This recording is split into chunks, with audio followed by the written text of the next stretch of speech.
विधान परिषदेच्या 12 जुलै रोजी 11 जागांसाठी होणाऱ्या निवडणुकीला स्थगिती आणण्यासाठी ठाकरे गट सर्वोच्च न्यायालयामध्ये जाण्याची शक्यता आहे।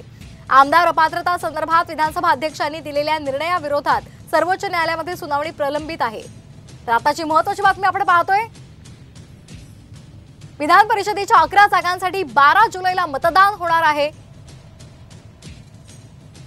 विधान परिषद निवडणुकीला स्थगितीची मागणी ठाकरे गटाने केलेली आहे आणि या संदर्भात अधिक माहिती घेऊयात आमचे प्रतिनिधी गिरीश कांबळे यांच्याकडून। गिरीश, काय अधिकचे अपडेट्स मिळतात? ठाकरे गट या संदर्भात आता न्यायालयाचा दरवाजा ठोठावणार आहे। विधान परिषदेच्या 12 जुलैला निवडणुका आहे, मात्र या निवडणुका आहे त्यावर स्थगिती आणण्यासाठी ठाकरे गट सर्वोच्च न्यायालयात जाण्याची शक्यता आहे। कारण आमदार अपात्रते संदर्भातील जो खटला आहे तो सर्वोच्च न्यायालयात प्रलंबित आहे आणि अशावेळी आमदारांवर अपात्रची टंकी तलवार असताना विधान परिषदेच्या निवडणुकांसाठी जे आमदार मतदान करणार आहेत ते घटनाबाह्य असल्याचा ठाकरे गटाचा दावा आहे। आणि या अनुषंगाने ठाकरे गट आहे ते आज कायदेतज्ञांची बैठक घेऊन यावर विचार विनिमय करून सुप्रीम कोर्टात जाण्याच्या तयारीत आहे।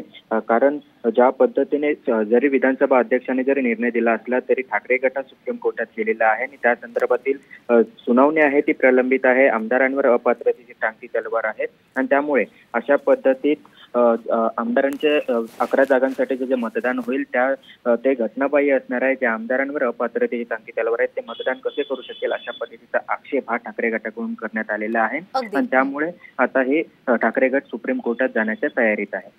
अगदी धन्यवाद आपण दिलेल्या या सविस्तर माहितीसाठी।